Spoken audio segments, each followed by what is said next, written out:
সম্পূর্ণ পরিকল্পিতভাবে জুলুম অত্যাচার নির্যাতনের মাধ্যম দিয়ে তাকে হত্যা করা হয়েছে। লাঠিচার্জ, বেতাঘাত এবং মুখের মধ্যে গামছা পুরে দিয়ে মারতে মারতে যখন তিনি মারা যায়, পাশে হসপিটালে নিয়ে আসে। দর্শক, আমি এখন অবস্থান করছি জীবননগর উপজেলা স্বাস্থ্য কমপ্লেক্সের সামনে। আপনাদের যদি আমি জানাই যে গত সোমবার দিবাগত রাত 10:30টার দিকে জীবননগর পৌর বিএনপির সাধারণ সম্পাদক শামসুজ্জামান ডাবলুকে তার যে জীবননগর উপজেলা স্বাস্থ্য কমপ্লেক্সের সামনে হাফিজা ফার্মেসি সেখানে দোকান বন্ধ করার পর তাকে সেনা হেফাজতে নেওয়া হয় এবং এরপর প্রায় রাত 12টার পর খবর পাওয়া যায় যে শামসুজ্জামান ডাবলু সেনা হেফাজতেই মারা গেছেন। এরপর আবার গণমাধ্যম কর্মীরা সহ বিএনপি নেতাকর্মীরা এখানে আসছিলেন আর কি। জীবননগর উপজেলা স্বাস্থ্য কমপ্লেক্সের সামনে স্বাস্থ্য কমপ্লেক্সের ভিতরে তাদের ঢুকতে দেওয়া হয়নি এবং এই ঘটনার পর থেকে বিএনপির নেতাকর্মীরা জীবননগর উপজেলা স্বাস্থ্য কমপ্লেক্সের সামনে অবস্থান নিয়েছে এবং যে সেনাবাহিনী তারা জীবননগর উপজেলা স্বাস্থ্য কমপ্লেক্সের প্রধান যে ফটক সেই ফটকটি আটকে রেখেছে।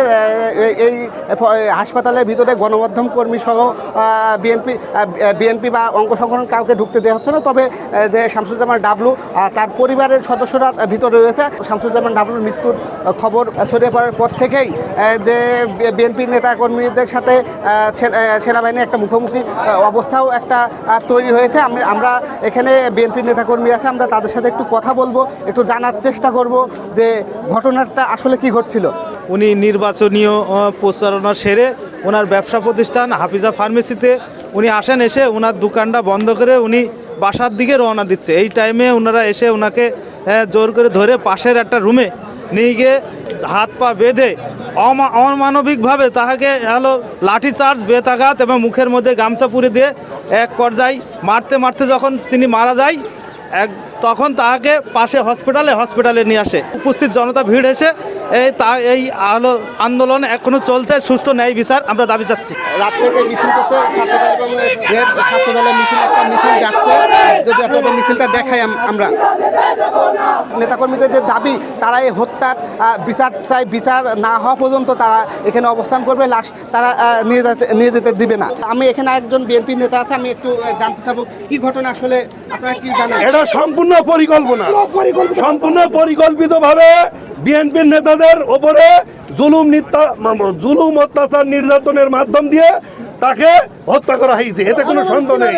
এবং সাধারণ মানুষ ভালোভাবে সেনাবাহিনীর সাথে কথা বলতে গেলে তাকেও কিন্তু মারধর করা হয়েছে এবং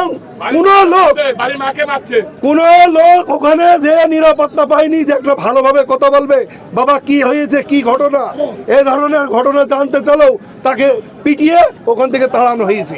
এটা হচ্ছে সত্য কথা। এমনকি বাড়ি যে মা বোনদের উপরেও নির্যাতন চালিয়েছে এই অবৈধ সেনাবাহিনী। জীবননগর চুয়াডাঙ্গাদের সড়ককে আপনার বিএনপি এবং তার নেতাকর্মী এবং সাধারণ উৎসুক জনতার যে ভিড়, আমরা আপনাদের দেখাবো যে জীবননগর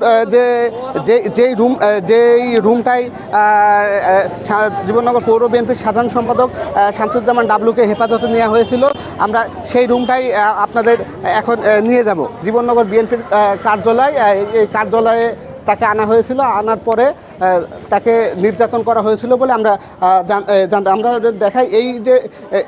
এই যে রুম, এই রুমটা এখন আটকানো অবস্থায় আছে। এই রুমে জীবননগর পৌর বিএনপির সাধারণ সম্পাদক শামসুজ্জামান ডাবলুকে নির্যাতন করা হয়েছিল বলে জানা গেছে। আমরা দেখাই তালাটা ভাঙা অবস্থায় রয়েছে। এই ছিল আমার কাছে সর্বশেষ তথ্য।